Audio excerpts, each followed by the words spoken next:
벌써 한민족 방송을 사랑해 주시는 동포 여러분, 안녕하셨습니까? 보고 싶은 얼굴, 그리운 목소리, 이소연입니다. 시장에 갔더니 대추가 많이 나와 있더라고요. 요즘 대추가 제철입니다. 보통 이 말린 대추를 음식에 넣거나 또 제사상이나 차례상에 올리곤 하는데요. 풋대추는 초록빛이죠. 그러다 그게 익으면서 붉은색으로 변하고요. 과육을 쪼글쪼글하게 말려서 보관을 해서 먹고는 합니다. 한여름 태양에 몸을 불태우고 비바람과 태풍을 견디면서 쪼글쪼글 오므라들고 그 속은 붉고 달콤해집니다.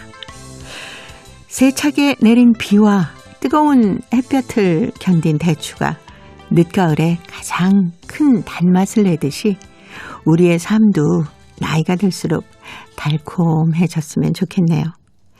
생애 가장 짙은 색과 가장 깊은 향을 지니면서 살고 싶다라는 생각이 문득 들었습니다. 자, 그래서 오늘 첫 곡은요. 신재창의 노래로 장석주 시인의 시죠. 대추 한 알 준비했습니다. 동포 여러분의 편지 사연으로 함께하는 시간 행복우체통입니다. 화요일에 행복우체통 홍익대학교 글로벌 경영학과 전춘화 교수님과 함께합니다. 어서 오세요. 안녕하세요. 대추 좋아하세요? 예, 좋아하죠. 대추가 여자들한테 굉장히 좋다고 해서 네. 저희는 이제 어떻게 보면 건강 간식으로, 웰빙 간식으로 많이 먹습니다. 네. 이게 이제 초록빛에서 조금 붉은색으로 막 이렇게 들었을 때는 아삭아삭하면서 얼마나 그 대추 특유의 그 단맛이 너무 좋잖아요. 네, 맞아요. 그리고 또 이제 마른 다음에 네. 그냥 먹어도 맛있고 요즘은 또 대추를 상품화시켜서 안에 그 견과류 있잖아요. 네네. 그걸 넣어가지고 이렇게 그 개별 포장해서 파는 게 많거든요. 그래서 그거를 먹는 분들도 굉장히 많아요. 네. 네. 말린 대추 안에다 호두 넣고 맞아요. 돌돌 말아가지고 사탕처럼. 네, 예쁘게 썰어 놓으면 또 정말 얼마나 예쁜 간식이 됩니까? 그리고 또 대추는 대추차, 네. 대추로 갈아서 만든 다양한 그 음식들이 아마 한국도 많이 있지만 중국에서는 이제 대추하면 여자 이렇게 딱 같이 매칭되어서 네. 여자들은 대추하면 그냥 뭔가 이렇게 몸에 좋다는 그 인식을 가지고 있어요. 네. 그리고 대추나무 밑을 그냥 지나가면 안 된다. 그럴 정도로 대추가 몸에 좋기 때문에 한 개, 두 개 정도는 따먹고 지나가라. 그런 말도 있어요. 네, 그런 얘기를 하거든요. 중국에서도 이렇게 대추를 많이 먹는다고 하니까 역시 대추가 좋은 거긴 한가 봐요. 거의 시장에 나가서 대추는 싱싱한 대추 파는 것도 있지만 대부분 다 마른 대추를 팔잖아요. 그러면 정말 다양한 사이즈의 대추를 볼 수가 있어요. 그 어디 가나 다 있는 거죠. 네. 그래서 그 정도로 소비가 굉장히 많이 수요되지 않을까. 네. 예. 요즘 시장에 나가보니까 우리가 보통 얘기하는 대추보다 훨씬 큰 대추들이 막 나와 있잖아요. 네, 맞아요. 네. 중국도 그 신강 쪽에서 나오는 대추들 보면 정말 우리 평소에 먹는 한 두세 배 정도 크기의 네. 대추들이 나와요. 그리고 살도 많고 해서 네네. 과일 먹듯이. 맞아요. 네. 네. 대추가 이렇게 달고 맛있는 건 사실 뭐 대추뿐만이 아니라 모든 과일이 여름의 비바람과 태양을 쫙 잘 견뎠기 때문이 아닐까 싶습니다. 그렇죠. 과일을 보면 정말 좀 힘들게 특별히 이제 그 비가 좀 적은 때는 그 해의 과일들이 굉장히 달다고 얘기를 해요. 네, 물론 맞아요. 이제 농사하는 데는 좋지는 않지만 그만큼 과일들이 그 물을 적게 받다 보니까 훨씬 당도가 높으면서 네. 그만큼 고생을 한 거잖아요. 그렇죠. 그리고 우리가 먹게 되고. 네. 땡볕에 그냥 고생을 하면서 그 안이 잘 익은 게 달콤한 맛으로 변하게 되는데 혹시 장석주 시인의 대추 한 알 그 시 아세요? 네, 제가 이제 이 책이 또 그림책으로도 나와 있어요. 네. 그래서 그림책으로 이제 그 대추 농사를 하는 그 모습을 봤는데 너무 좋더라고요. 네. 제가 그럼 이 시를 한번 읽어드릴까요? 예. 네. 저게 저절로 붉어질 리 없다. 저 안에 태풍 몇 개, 저 안에 천둥 몇 개, 저 안에 벼락 몇 개. 저기에 저 혼자서 둥글러질 리는 없다. 저 안에 무설이 내리는 몇 밤, 저 안에 땡볕 두어 달, 저 안에 초승달 몇 낮. 네. 장석주 시인의 대추 하나리였습니다. 여기서 대추 하나를 이렇게 비유한 것은 뭐 모든 과일이 다 그렇습니다만은 대추는 또 유난히 작잖아요.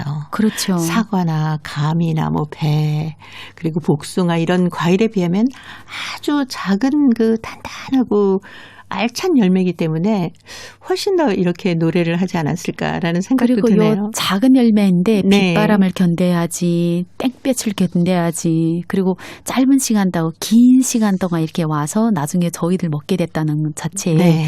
정말 여기에 저는 처음에 이게 대추 하나를 할 때 네. 대추 관련 얘기를 뭐 대추가 빨갛고 뭐 이런 얘기 나올 줄 알았는데 네. 나중에 그때 애한테 같이 읽어보니까 이 대추가 대추 되기까지 정말 고생을 많이 했다 이런 느낌이 많이 들어요. 네. 자, 오늘 행복우체통의 첫 번째 사연이 그런 어떤 사랑하는 사람에 대한 추억을 적어 오신 분입니다. 대한민국 경기도 고양시에 살고 계시는 주혜봉 씨가 바보 삼촌과 두부가게라는 글인데요. 제가 먼저 소개해드리겠습니다. 매양 3월이 다가오면 나는 싱그러우면서도 훈훈한 봄바람에 얼었던 온 몸을 헹구며 3월의 햇살처럼 따스했던 삼촌을 떠올리며 끝없는 그리움에 빠지게 된다. 내가 살던 고향은 오붓한 시골 동네였는데 우리는 삼촌네와 가지런히 앞뒷집으로 이웃하며 살았다. 삼촌과 숙모님은 논농사를 짓는 것도 힘에 부치는 일인데 농사일을 하시면서도 두부가게를 운영하셨다. 그런데 조용한 삼촌네 가정에 때때로 번개가 번쩍일 때도 있었다. 아니, 당시 한두 번도 아니고 그렇게 공짜로 두부를 다 줘버리면 장사를 어떻게 해요? 그것도 어느 정도지요. 아이고, 굶지 않고 밥 먹고 살면 되는 거지. 우리가 두부 장사해서 떼부자 되겠소. 지체 장애가 있는 아들을 데리고 어렵게 지내는 마을의 연로하신 할아버지네와 독거 노인들을 그냥 지나치지 못하고 사흘이 멀다 하게 두부를 나눠주시는 것에 대한 숙모님의 못마땅함과 그에 대한 삼촌 나름대로의 이유와 설명이다. 물론 삼촌은 숙모님 알게 모르게 노인정이며 장애인 복지회관 그리고 마을의 사정이 어려운 이웃들에게 수도 없이 무상으로 베푸셨다. 사실 속도 없이 퍼주기만 하며 남의 어려운 일에 너무 지나치다 싶을 정도로 나서는 삼촌이 바보 같다는 생각이 들기도 했었다. 삼촌은 두부 장사를 위해서 하시는 거예요? 아니면 남을 구제하기 위해서 하시는 거예요? 야, 내게 있는 거 고작 두부 위에 뭐가 더 있나? 보잘것 없는 두부지만 그나마 살기 힘든 세상에 그것만이라도 상대방에게 도움이 된다면 서로 나누면서 더불어 사는 것이 좋은 것이 아니겠냐? 삼촌의 말을 듣고 보니 사실 별로 대꾸할 말도 없었다. 아마 숙모님도 그래서 극구 반대하지 못하신 것 같았다. 언제든 누구네 집이든 마을에 초상집이 생기면 그 자리엔 무조건 삼촌이 계셨다. 솔직히 온 동네에 삼촌의 손을 거치지 않은 초상집이 단 한 집도 없다. 그렇다고 보수를 받고 하는 일도 아니었다. 한 번은 두부를 만들다가 초상집으로 불려가서 그대로 두고 간 콩이 몽땅 쉬어서 버린 적도 있었다. 그럴 때면 숙모는 벚꽃 구경 한 번 못 가고 일만 하고 널찍한 기와집을 지어서 그곳에서 두부도 못 만든다며 잔소리를 했다. 그 후 삼촌은 숙모님께 겨울 지나고 춘3월 벚꽃 만발하면은 벚꽃 구경 꼭 가자며 웃으며 약속을 하셨지만 그 약속도 지켜주시지 못했다. 뭐가 그리도 급하셨는지 그해 겨울을 보내고 봄이 손짓하는 3월 중순 심장마비로 갑자기 돌아가셨다.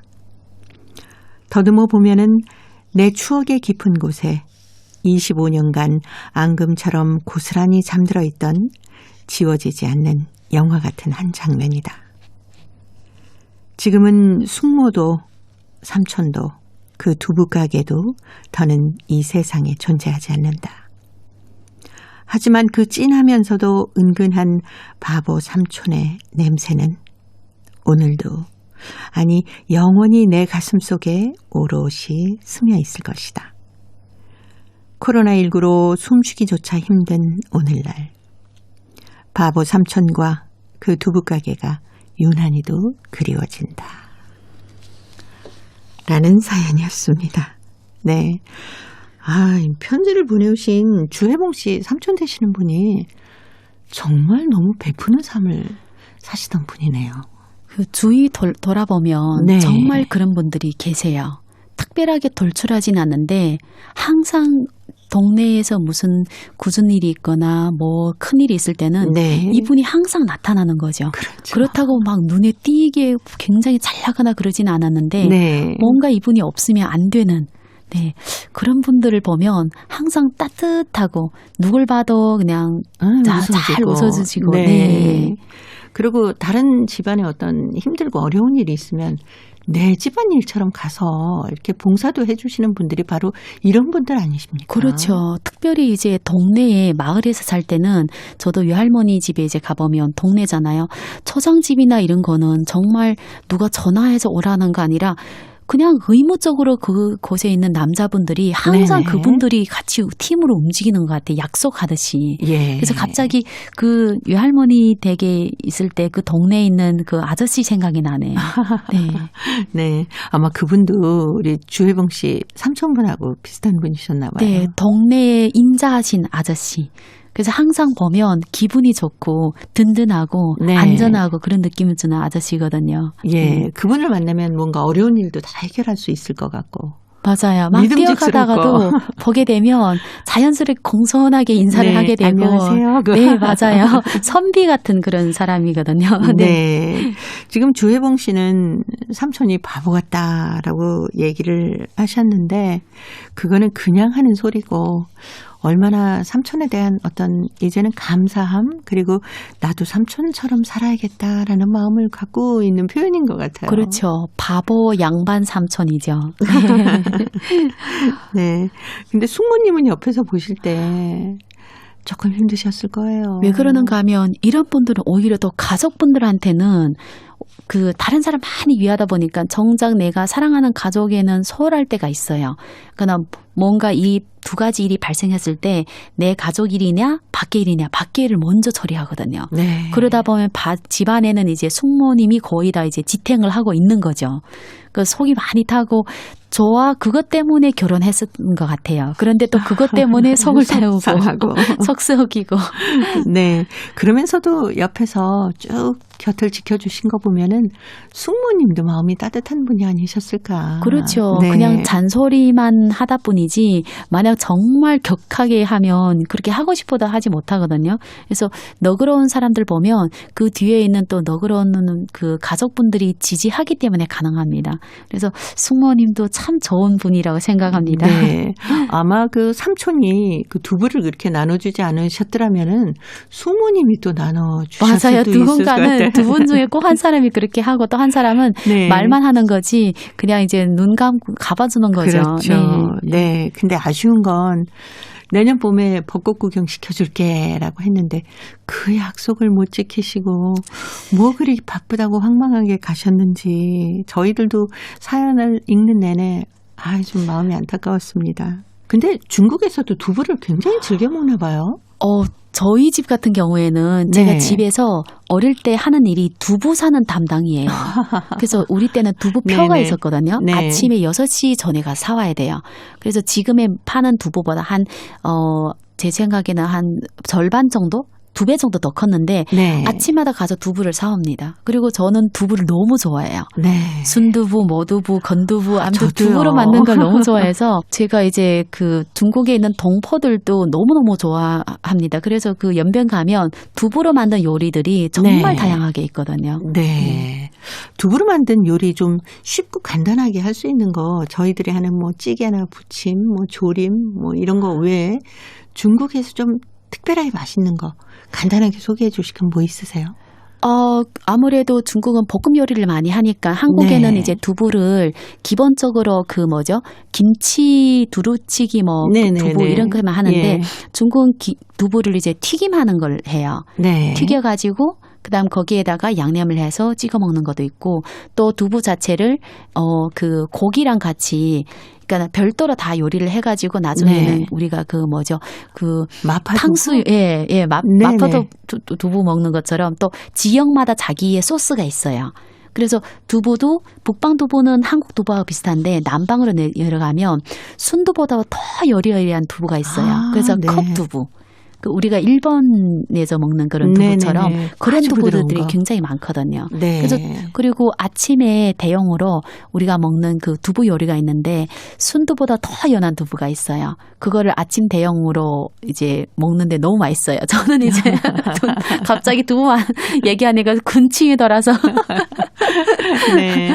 거기다 양념만 살짝 해가지고 그냥 예. 후루룩 마셔도 되겠네요. 예, 그래서 학생들이 두부를 마실 수 있는 두부도 사 먹고 또 한국은 두부를 그 차갑게 먹잖아요. 콩국수. 저희는 네. 뜨겁게 먹거든요. 그래서 아침 되면 그 뜨거운 콩물에다가 먹는 전문 그 여우태어라는 그게 있는데 그걸 들고 학교에도 와서 이렇게 먹는 습관이 많아요. 네. 그렇군요. 오늘 그 조혜봉 씨 덕분에 중국에서 즐겨 먹는 두부 요리 얘기까지 들었습니다. 아마 삼촌께서 하늘에서 이 사연을 들으신다면 숙모님하고 벚꽃 구경 내년 봄에는 가시지 않을까라는 바람을 담아서요. 버스커버스커의 벚꽃 엔딩 준비했습니다. 그대여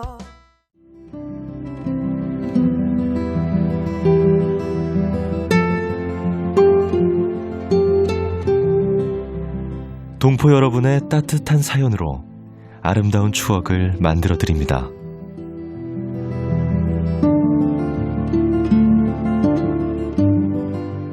보내실 곳은 대한민국 서울특별시 영등포구 여의공원로 13 KBS 한민족방송 보고 싶은 얼굴 그리운 목소리 담당자 앞이고요.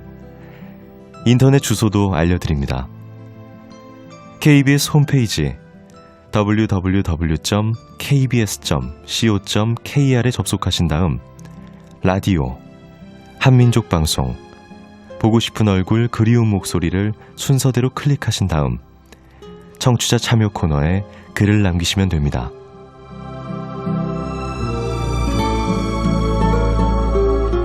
정다운 이야기와 아름다운 음악이 있는 보고 싶은 얼굴 그리운 목소리 동포 여러분과 늘 함께하겠습니다. 화요일의 행복우체통 홍익대학교 글로벌 경영학과 전춘아 교수님과 함께하고 있습니다. 자, 이번 사연은 중국 한림성 연길시 리미 씨가 보내왔습니다. 슬픈 현실이란 글인데요. 전춘아 교수님이 소개해드립니다. 우리에게는 우리 고유의 언어 조선말이 있다. 그러나 이 조선말이라는 우리 민족 언어가 오늘에까지 이어온 데는 참 어렵고 기구한 세월이 많았다. 애초 세종대왕이 훈민정음을 창조하는 때로부터 많은 어려움이 있었다고 역사는 말해주고 있다. 우리 민족은 시국이 어렵던 그 시대에도 자신만의 언어를 지켜왔고 그 이후에도 줄곧 자기만의 언어를 지키려는 노력은 계속되었다. 그러나 우리 세대에 와서 열심히 지켜온 우리말이 점점 설 곳을 잃어버리고 있는 현실이 아쉽다. 특히 중국 안에 살고 있는 우리 조선민족한테는 자랑이 언어이면서도 아픔이 언어인 듯 싶다. 어릴 때부터 줄곧 사용하던 민족 언어, 대수롭지 않게 늘 우리 곁에 있겠거니 했던 엄마 아빠의 자리처럼 그런 존재감이 있지만 늘 당연하게 생각했던 중요한 무언가가 점점 사라지고 있었다. 필경 이 나라에서는 중국어, 즉 한어가 대세이다. 국내 여행을 하거나 대학교를 가도 모두 다 한어를 쓰기에 유창한 실력은 아니더라도 어느 정도 기본은 되어 있어야 한다. 하지만 요즘 사회는 기본만 가지고 되는 사회가 아니다. 이는 우리 세대나 부모님 세대나 그 사실을 잘 알고 있기에 조선족 학교가 아닌 한족 학교로 아이를 보낸다. 어린 아이들에게는 선택권이 없다. 그냥 말똥말똥한 눈으로 새로운 환경에 적응하기 위해 오동통한 손을 부모님 손에 맡긴 채 졸래졸래 따라갈 뿐이다. 내 자식을 그 누구보다도 뒤떨어지지 않게 키우고 싶은 것이 엄마 마음인 것처럼 잘 안다. 중국이라는 이 넓은 땅덩어리에서 언어를 잘해야 한다는 고정관념 속에서 그냥 한족 학교에 보내면 우리 애도 한어를 잘하게 되겠지. 훌륭한 인재가 되며 무럭무럭 크겠지. 하지만 환경 적응에 빨리 반응하지 못하는 아이들에게 자꾸 옮기는 환경은 오히려 불안감을 조성할 뿐이다. 내 주위에도 조선족 유치원에서 시작해서 다시 한족 유치원, 다시 조선족 학교, 다시 한족 학교 이렇게 반복을 하는 아이들은 수두룩하다. 언어는 어릴 때 습득이 빠르다 보니 어느 정도 한어 실력을 줄곧 조선학교를 다닌 애들보다 월등하지만 그 아이를 지켜보는 나는 뭔가 안쓰럽기만 했다. 이미 많은 조선족들이 한국으로 일하러 가서 연변 조선족 자치주라는 이름에 걸맞지 않은 한족 인구 비중이 몇 배는 더 높은 추세로 되는 안타까운 현실에 부딪혔는데 자라난 어린 아이마저도 자기 민족의 언어를 배우지 못한다는 슬픈 현실이다. 네. 라미 씨가 보내오신 슬픈 현실이 우리 조선족 어린이들이 우리 민족의 언어를 제대로 배울 수 없다라는 게 슬프다라고 적어 오셨습니다. 하긴 또 요즘에 한국에 나와 계시는 분들까지 많다 보니까 그 조선족 학교들이 거의 막 폐교되고 그러지 그렇죠. 않습니까? 80년대 한 2000여 개 학교가 지금은 180개 정도밖에 안 남아서 너무 네. 슬픕니다. 그래서 민족 언어를 잘 하기 위해서 부모님들과 사회단체에서 많이 노력을 해야 되지 않을까 생각합니다. 네.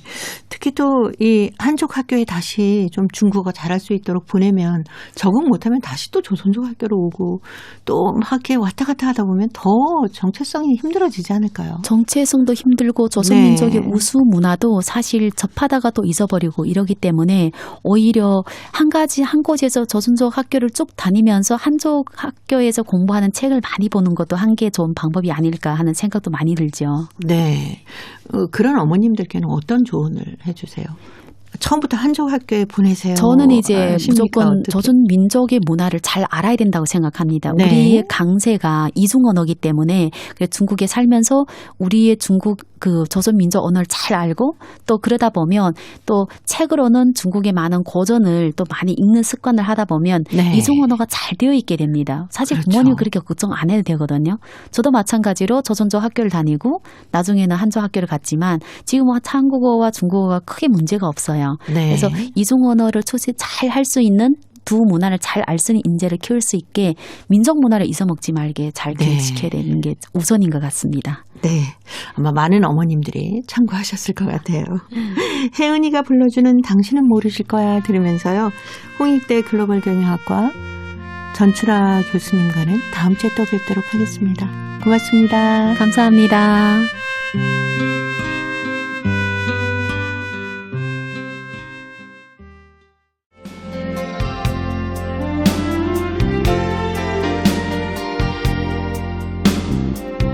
KBS 한민족 방송은 7천만 온결어의 꿈을 담습니다.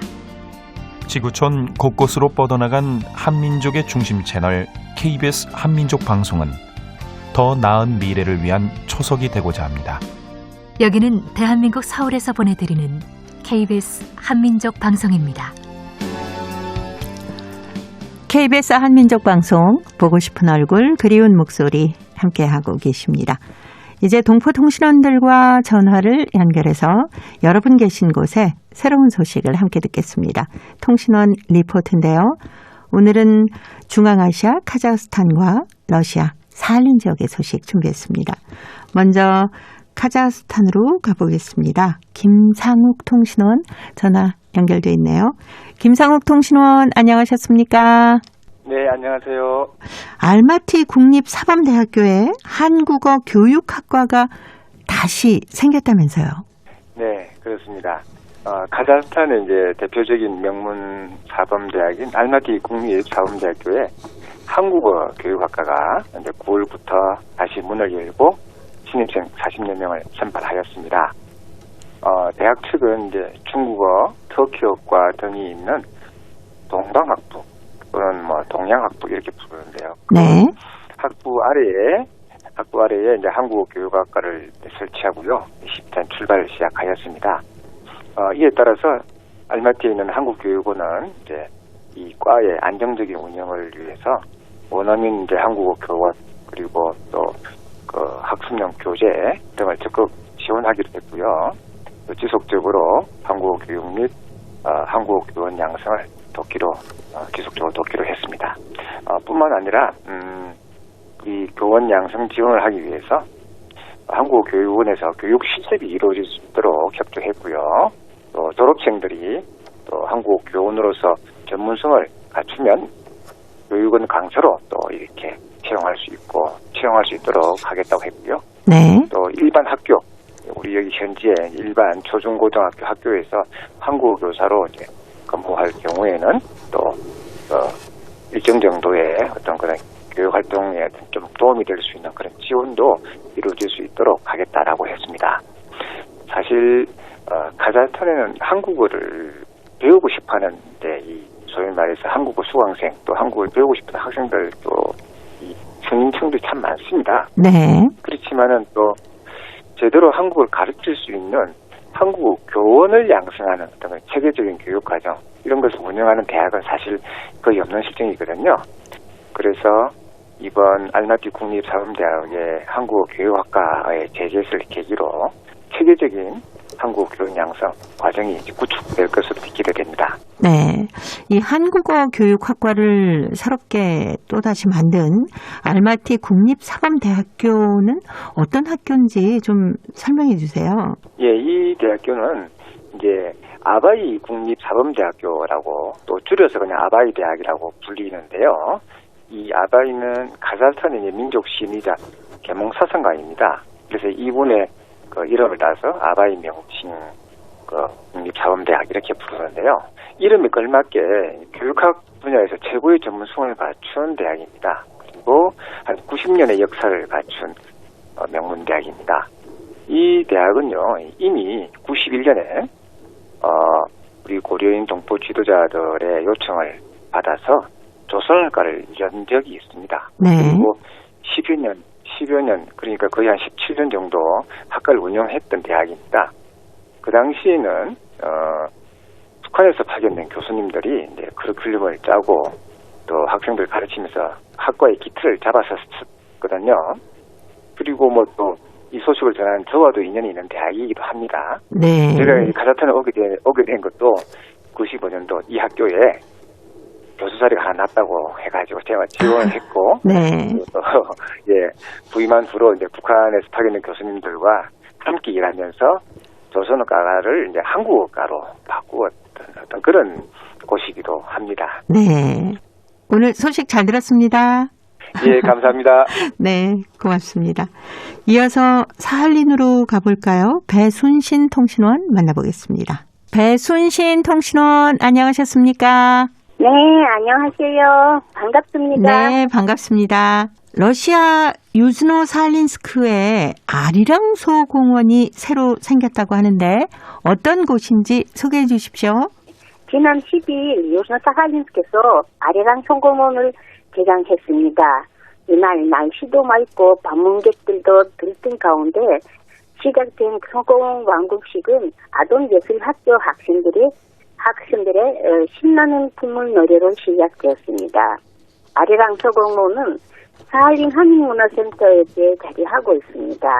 사할린 한인문화센터의 공원 조성에 대해서 사할린 주한인협회 측에서는 오래전부터 꿈꿔왔던 작업이었습니다. 그러다 작년부터 이 꿈을 실현하도록 유르사할린스키 시에서 힘써주었습니다. 그런 가운데 건설 설계안을 작성하고 지난해 10월 초에 소공원 착공식으로 나무 심기를 했습니다. 적극적인 공사 작업은 올해 6월 초부터 시작됐습니다. 3개월 동안의 조성 결과 아래강 소공원 중심의 경자는 한국식 전통 건축물로 지어졌는데 여러 보행자 길을 꾸몄으며 다양한 식물들도 장식했습니다. 네. 아리랑 소공원 완공식에 어떤 분들이 참석하셨습니까? 많은 분들이 참석했었는데요. 이 유르사할린스키 나사진 시장, 국가동화 기울기 까르의원, 사할린 주한협회 박순옥 회장을 비롯해 주 시행정부 두두마 관계자, 한인단 신원, 유르사할린스키 시민, 한국에서 온 손님들도 참석했습니다. 사할린 주한협회 박순옥 회장은 잘 아시다시피 아리랑은 한민족의 상징적 노래로 세계에 알려져 있고 널리 애찬되는 대표적인 노래, 이 노래에는 한민족의 한과 극복 의지와 희망이 담겨 있다고 강조하고 많은 사람들이 이 장사를 찾아옴으로써 앞으로 이 소국원이 민족간 유대 강화에 중요 역할을 할 거란 기대감을 나타냈습니다. 주 유르사할린 한국영사출장소 곽기동 소장은 앞으로 아리랑 공원은 사할린 한인 동포에 사할린 하면 떠오르는 마음의 도향이 되어 정신적 구심점으로 큰 역할을 할 것입니다라고 하셨습니다. 유르사할린시 문화관리국 이리나 게라시마와 국장은 차차 공원에 새로운 벤치, 잔디, 좌측 감시 카메라 등을 설치하고 화단을 바꿀 예정이라고 밝혔습니다. 한족적 건축 분위기를 살리며 개선된 아리랑 공원은 앞으로 시민들에게 매력있는 휴식 공간이 될 것이라 전망합니다. 네. 사할린 지역의 소식 오늘 여기까지 듣도록 하겠습니다. 배순신 통신원이었습니다. 소식 잘 들었습니다. 네, 감사합니다. 네, 고맙습니다. 지난 9월 10일에 유준호 사할린 스크에 아리랑 소공원이 개장이 됐군요. 아동예술학교 학생들의 신나는 풍물놀이로 시작이 됐다고 하는데요. 이 아리랑 공원은 사할린 한인문화센터 옆에 자리하고 있다고 합니다. 지난해 10월 초에 착공식으로 나무를 심으면서 공사를 시작을 했는데 한국식 전통 건축물인 정자도 있고요. 또 다양한 식물들로 아주 아름답게 꾸며져 있다고 합니다. 많은 분들이 참석하신 가운데 사할린주 한인협회 박순옥 회장이 아리랑이 한민족의 상징적인 노래로 세계에 알려져 있고 또 널리 애창되는 대표적인 노래이기 때문에 한민족의 한과 또 극복 의지, 희망이 담겨져 있다. 그래서 이 아리랑 소공원은 민족 간의 유대 강화에 아주 중요한 역할을 할 것이다 라고 얘기를 하셨다고 합니다. 아마도 앞으로 아리랑 공원은 사할린 한인 동포들의 사할린 하면 떠오르는 마음의 고향이 되지 않을까 싶어요. 많은 분들이 아리랑 소공원에서 동포들과 서로 만남도 하시고요. 또 아름다운 추억도 많이 만들 수 있는 그런 장소가 됐으면 하는 바람입니다. 자, 이제 퀴즈를 통해서 대한민국의 역사와 문화까지 배울 수 있는 퀴즈 한마당 이어드립니다. 동포 여러분과 퀴즈로 하나 되는 시간 퀴즈 한마당.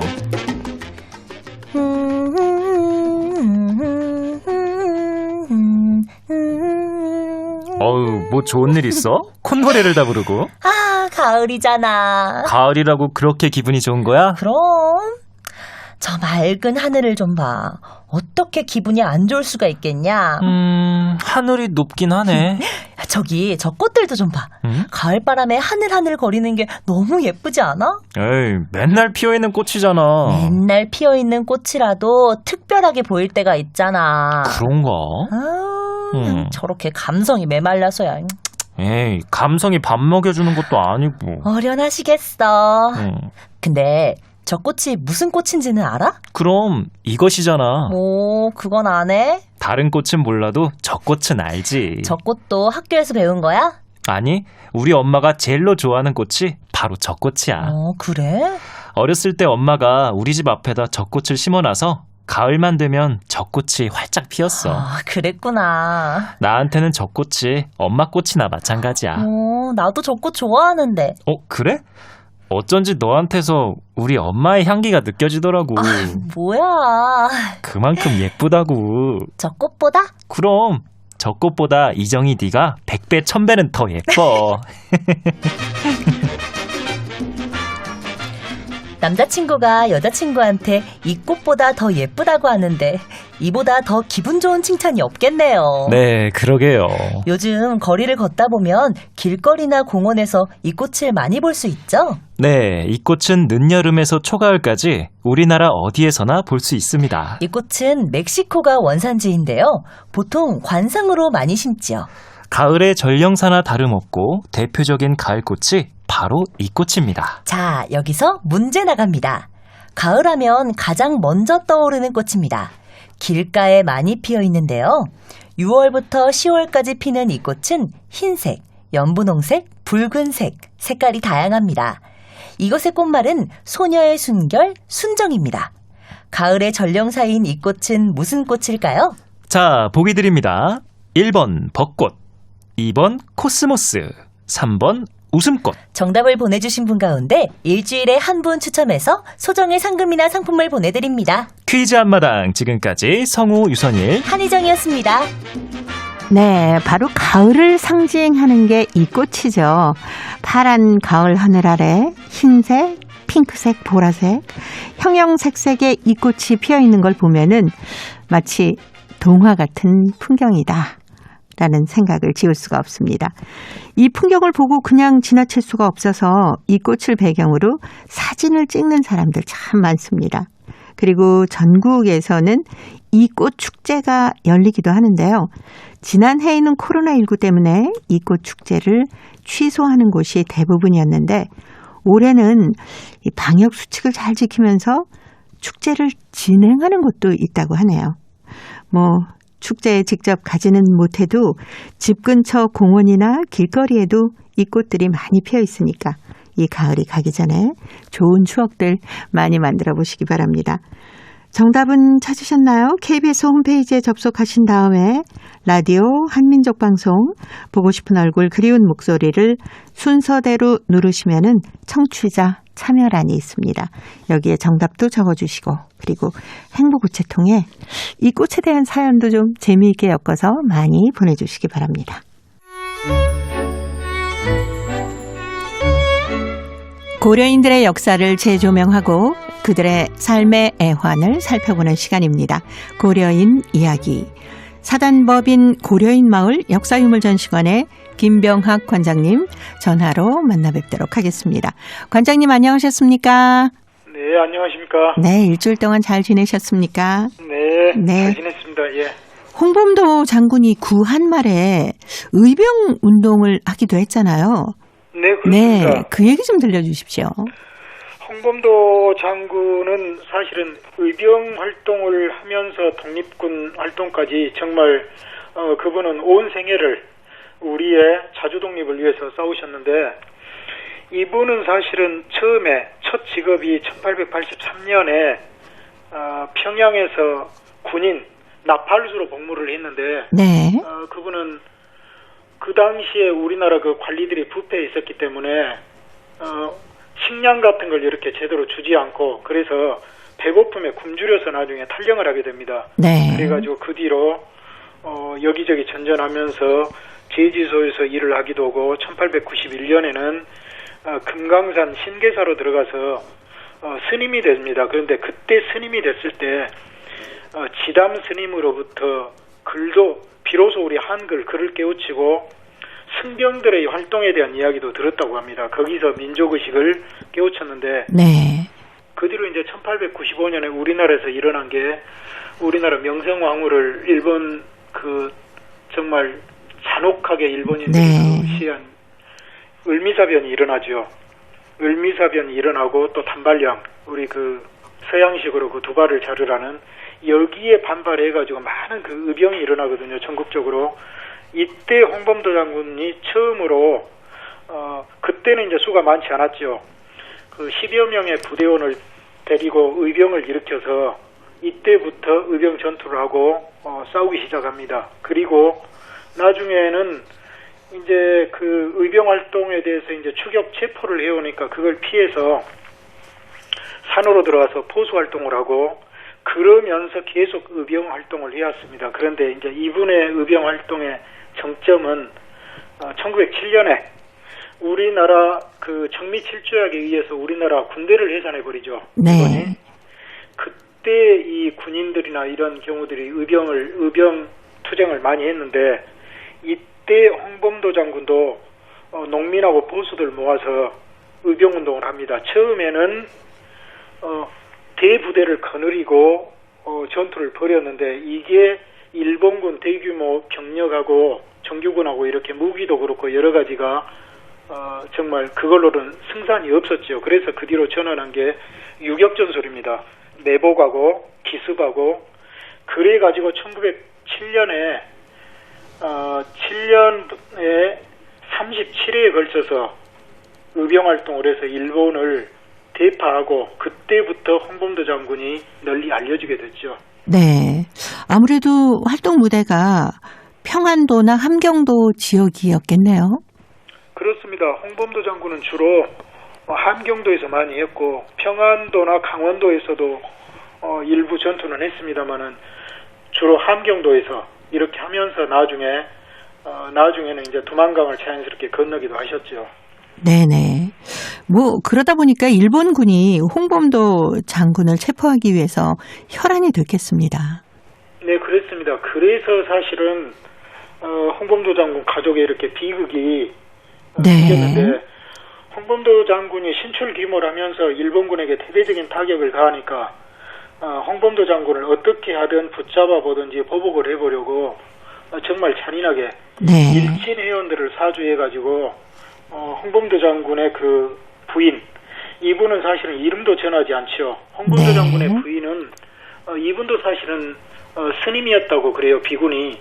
그런데 금강산에서 같이 만나가지고 환송하셨는데 이분을 체포해가지고 혹독한 고문을 해가지고 그 고문 끝에 홍범도 장군이 부인이 거기 돌아가시죠. 1908년 4월에. 네. 그리고 또 맏아들은 바로 한 달 만에 일본군과 전투하다가 또 전사를 하게 되고 이렇게 되고 또 그 둘째 아들은 이렇게 가족이 전투에도 참가하고 많이 그 공을 세웠습니다만은 몸이 안 좋아져서 나중에 폐병으로 죽게 되죠. 그래서 홍범도 장군의 그때 직계 가족은 그야말로 일본군과 싸우다 다 이렇게 비극적으로 세상을 떠났죠. 네.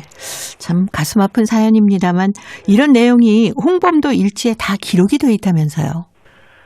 그런데 이제 홍범도 장군 일지가 이게 홍범도 장군이 직접 친필로 쓴 일지는 남아있지 않습니다. 홍범도 장군이 그 전에 이렇게 일지를 썼다고 그러는데 이게 이제 분실이 됐거든요. 그리고 그것을 홍범도 장군과 아주 가까이 계셨던 분, 홍범도 장군을 나중에 연극 작품으로 형상화해서 이렇게 무대에 올렸던 희곡 작가 이태장춘, 그리고 그 아내 리암덕, 이분들이 홍범도 장군을 1940년에 집으로 자주 모셔가지고 초대해서 증언을 듣고 했는데 이분이 이 필사에서 남긴 이런 일지나 지금 이런 것들이 전하고 있습니다. 네. 의병으로 아무래도 이렇게 활동을 하다 보면 자연스럽게 독립운동으로 연결되지 않겠습니까? 사실은 대부분이 그렇죠. 이게 이제 홍범도 장군이 대표적인 경우인데 의병 운동을 했던 것 자체가 사실은 일제에 일본의 어떤 압제에 우리나라가 기울어져 가는 데서 반항해가지고 어떻게 보면 그것 자체가 항일운동의 그 어떤 일환 촉이었기 때문에 이게 자연스럽게 발전하고 그러면서 이분들이 독립운동을 하게 되죠. 만주와 연해주로 넘어가서 자연스럽게 이렇게 독립운동을 하면서 의병운동에서 독립운동으로 이렇게 이어졌던 것입니다. 네. 자, 오늘 고려인 이야기는 홍범도 장군의 활약상에 대해서 살펴봤습니다. 사단법인 고려인 마을 역사유물 전시관의 김병학 관장님이었습니다. 다음 주에 또 얘기 들려주십시오. 네, 감사합니다. 네, 고맙습니다. 서문탁이 불러줍니다. 압록강 행진곡 들으면서요. 저도 인사드립니다. 함께해 주신 동포 여러분 고맙습니다.